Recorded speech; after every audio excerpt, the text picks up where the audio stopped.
जनता का मैं हृदय की गहराइयों से आभार व्यक्त करता हूँ। और जिस प्रकार से मोदी योगी जी की नीतियों के साथ लोग खड़े हैं, ये 2027 को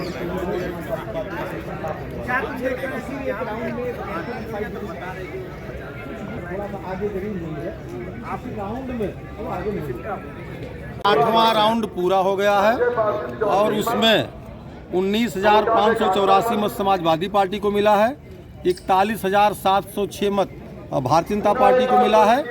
8वें राउंड के बाद 22,122 मतों से भारतीय जनता पार्टी आगे चल रही है। क्या कुछ कहेंगे अध्यक्ष जी? लगातार भारतीय जनता पार्टी बढ़त बनाई हुई है।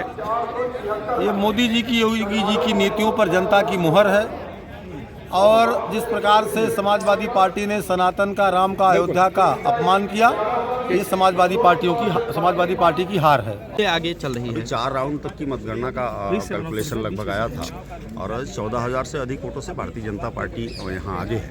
और जैसा कि अभी मीडिया से ही ये जानकारी मिली है कि दिल्ली में भी जो प्रारंभिक रुझान आए हैं उसमें भारतीय जनता पार्टी की स्पष्ट बहुमत की सरकार बनती हुई दिख रही है। यह संकेत पहले ही प्राप्त हो चुका था कि इनका जो छल प्रपंच था, जो इनका जो है डिवाइड एंड रूल का नारा था, इनका जो दिग्भ्रमित करने वाला नारा था, जो 24 में कुछ जगह चल गया था, वो इस बार नहीं चला है। जनता उस भ्रम से ऊपर उतरकर भारतीय जनता पार्टी के पक्ष में मतदान करने वाली थी और वह मतदान उसने किया भी है और उसका परिणाम मतपेटिकाओं की ईवीएम मशीन के खुलने पर दिखाई दे रहा है। एक स्पष्ट जनादेश की तरफ भारतीय जनता पार्टी बढ़ रही है। मिल्कीपुर में भी हम रिकॉर्ड मतों से जीतने वाले हैं। यहाँ से सांसद अवधेश प्रसाद ने पुनः चुनाव कराने की बात कही है, कहा चुनाव आयोग को भी कफन भेंट किया। सांसद अवधेश प्रसाद को उस समय भी पुनः चुनाव कराने की बात करनी चाहिए थी जब डिम्पल यादव इसी प्रदेश से लोकसभा की सीट के लिए निर्विरोध निर्वाचित हुई थी। आज़ादी के बाद से लेकर आज तक के इतिहास में एक एक्सेप्शनल मामले हैं जब कोई कहीं मेंबर ऑफ पार्लियामेंट में कोई निर्विरोध हुआ हो। जब मेंबर ऑफ पार्लियामेंट में निर्विरोध हो गई थी उस समय के वाक़ये को भी ध्यान करेंगे तो तमाम प्रत्याशियों के पर्चे छीनकर फाड़कर फेंक दिए गए थे। विरोधी दल के उम्मीदवारों के रास्तों में इतने रोड़े अटका दिए गए थे, कोई नामांकन कक्ष तक नहीं पहुंच पाए थे। तब निर्वाचन आयोग जो है बहुत पवित्र था।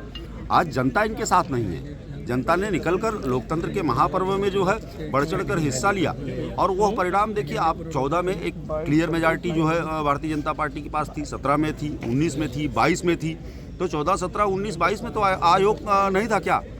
जब ये हारेंगे तो ठीक रहा, किसी न किसी के ऊपर फोड़ेंगे, तब जो है ईवीएम बेईमान होगी, आयोग बेईमान होगा, उसके ऊपर तोहमत लगेगी। लेकिन जब जीतते हैं तो जश्न मनाते हैं कि हमने अपने कार्यकर्ताओं को बदल जीत लिया। ये जानते हैं कि जब जीतते हैं तो भ्रम फैला के जीतते हैं, तो हार का ठीकरा भी किसी न किसी के ऊपर इनको फोड़ना है। इनकी काठ की हांडी लगातार नहीं चलने वाली है और वो चलेगी भी नहीं।